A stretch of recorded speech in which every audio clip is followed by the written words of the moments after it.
itu ada sekali dan memang betul harus fair pemerintah ya.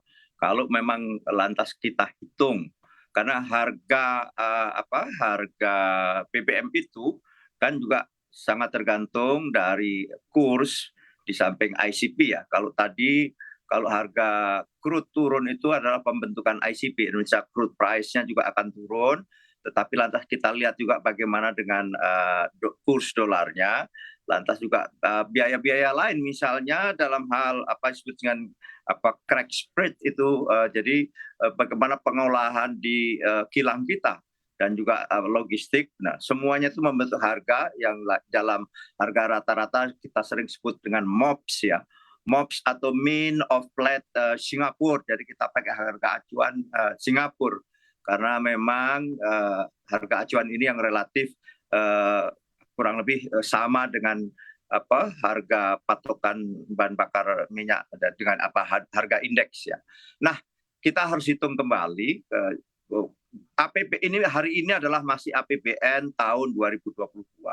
Awal mulanya bahkan waktu itu disusun dengan ICP adalah $63 per barrel. Lantas terus disesuaikan karena terjadi fluktuasi harga crude, lantas berubah bahkan sampai tingkat tertentu waktu itu harga sampai di $100 lebih bahkan. Nah, hari ini ada sebuah fakta turun, tapi ICP adalah hasil rata-rata setiap bulannya. Jadi itu yang mempengaruhi komponen-komponen harga adalah itu. Hanya saja memang yang waktu itu kita naikkan harga Pertalite, kita bicara Pertalite naik 30% kurang lebih dari 7.600 menjadi 10.000, itu dengan hitungan-hitungan itu pun masih subsidi ya, artinya pemerintah masih subsidi dengan dengan dengan harga Pertalite tersebut. Nah, coba nanti kita hitung kembali. Semua adalah kembali kepada kemampuan keuangan negara. Sekali lagi ya, semua kembali kepada kemampuan keuangan negara. Karena dengan harga 10.000 pun waktu itu masih disubsidi. Dengan catatan memang ICP waktu itu kurang lebih 90 sampai 98 bahkan per barrelnya. Kalau sekarang di angka 80 sudah barang tentu komponen biayanya memang menjadi turun. Kenapa? Karena memang betul harga BBM itu 90%-nya hampir adalah karena faktor harga input dari crude. Selebihnya seperti tadi ada biaya kilang, ada juga biaya transportasi, dan juga ada pajak dan sebagainya sehingga terbentuklah harga BBM tersebut. Saya kira itu. Sekali lagi kalau pertanyaannya apakah ada peluang terus? Oh, ada. Bahkan harus kita tinjau kembali. Nanti kita lihat komposisi harganya yang membentuk harga misalnya Pertalite tersebut, sehingga kita putuskan nanti. Ya. Baik, Pak Didin, sekarang kita ke Pak Didin. Baru saja Pak Sugeng menyampaikan bahwa sebetulnya dengan turunnya harga minyak mentah dunia artinya memang ada peluang bagi pemerintah untuk menurunkan harga BBM subsidi begitu ya. Lalu Pak, jika misalnya harga BBM bersubsidi ini nantinya diturunkan, apakah ini beban APBN ini nantinya akan kembali meningkat begitu? Kalau Pak Didin sendiri melihatnya seperti apa Pak Didin? Iya, kalau saya melihatnya dalam perspektif makro ya. Jadi kemarin kenaikan harga BBM dikala kita memperoleh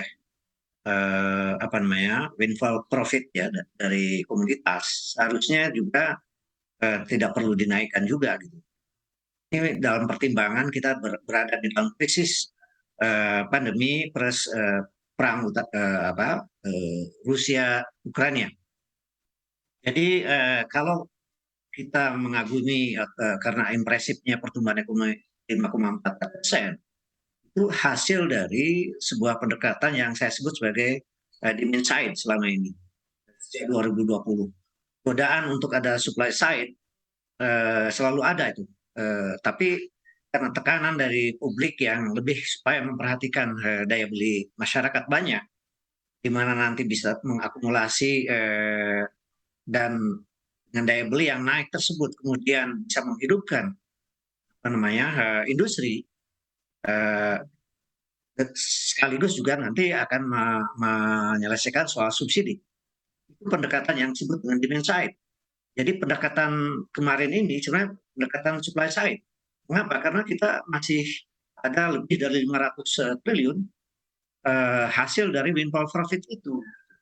Jadi harus dilihatnya bukan hanya mikroteknis apa namanya masalah minyak itu sendiri ya, input output, tapi harus dilihat dalam perspektif subsidi ini atau pengurangan atau pengurangan subsidi lalu menimbulkan kenaikan harga minyak dan lain sebagainya. Jangan hanya dilihat secara mikroteknis gitu.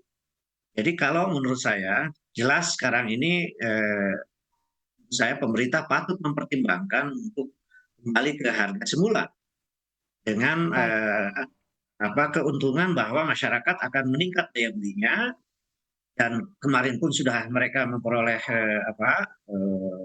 cash money ditambah lagi dengan harga pertalite yang turun, maka ini akan mendongkrak subsidi masyarakat yang menurut World Bank sekarang ini kemiskinan itu justru dengan itu bahkan adalah hitungan sebenarnya sekitar 67%. Itu dikemukakan juga oleh Bambang Brojo ya. Baik. Nah, akumulasi pertumbuhan 5,4% ini terakumulasi justru kepada mereka yang orang super kaya, orang yang menikmati komoditi buah. Ini ketidakadilannya. Jadi kalau sekarang dikembalikan ke harga semula, itu adalah keadilan yang layak diberikan kepada masyarakat sebenarnya. Baik. Dan itu sangat menguntungkan untuk prospek pemulihan ekonomi menghadapi perang yang Iya tadi pakai ini yang ngomong tidak bisa diramalkan kapan akan Baik. selesai.